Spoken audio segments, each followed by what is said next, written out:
What's up, everybody? I'm Nicole Moss, and you are tuned into Out of Bounds.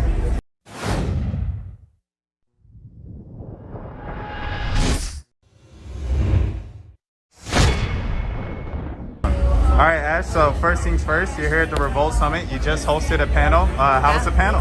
It was incredible.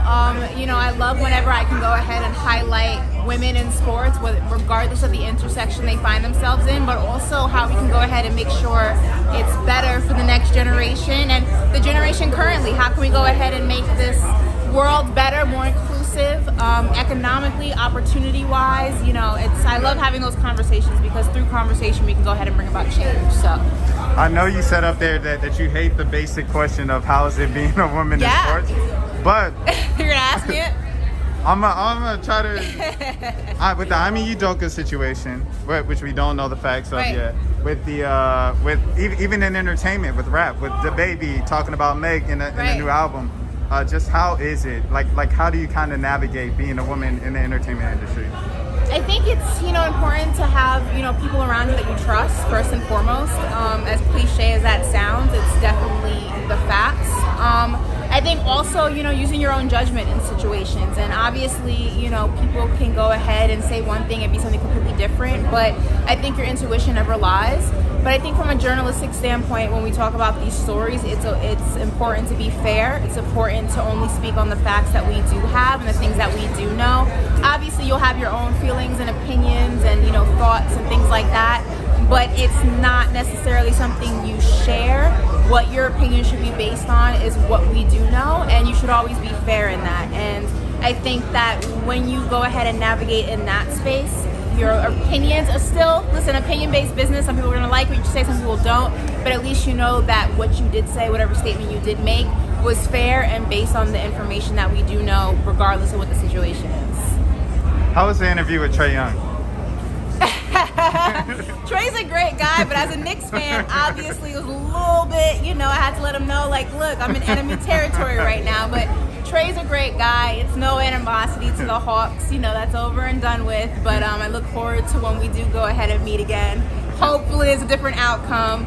But I love whenever, there's those stories within sports. It makes it fun, and it makes my job more fun because when I come across athletes who are, playing for teams that my team does not rock with, it results in a really fun interview. But yeah, Trey was great. He's a great guy.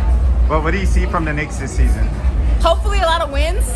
Listen, I just want the Knicks to go ahead and repeat an ounce of the success that we had the year before last. When we went ahead and we faced the Hawks in the playoffs. I think that the team's much better than the team last season, so hopefully we can go ahead and see that same kind of success. I think the Knicks, the goal for that team should always be to be a playoff team. No more, barely making it in or not making it in at all. This is the mecca of sports, and I'm tired of the Nets jokes. I'm tired of the Knicks jokes.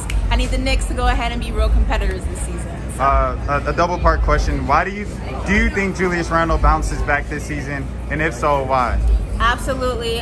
Julius is a good friend of mine. I know how much he works behind the scenes. I know how much he loves the New York fans. I know how much he loves the Knicks. And listen, everybody goes through trials and tribulations in life. Athletes are no different. And I think that people sometimes forget that athletes are still human. But anything that we've seen about Julius is that he works really hard in the off season. He's in great physical condition. It's the mental that sometimes gets the best of him. But if he can overcome that and even see a fraction of the Julius Randle we saw during his MIP year, then I think the Knicks will be in really good shape. But I'm expecting a bounce back season from Julius for sure. There's a lot of young girls who look up to you, like on social media and stuff like that. They see you on TV and making these appearances. What is your advice to them for confidence? You are enough as you are.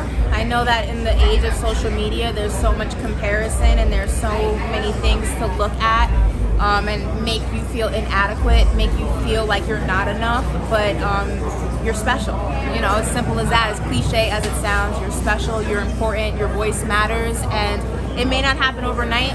It's not something that's going to be easy, but there is a space for you in whatever industry, whatever lane you want to exist in. It's about staying true to yourself, not faltering from that, and knowing again that you are enough. That doesn't mean don't get better. It doesn't mean don't evolve and grow as a person, as a young woman. but just know who you are and what you bring to the table is valuable, and anyone who can't see that doesn't deserve you. And that goes for relationships, and that goes for business. If they cannot see the value in you, then they don't deserve you.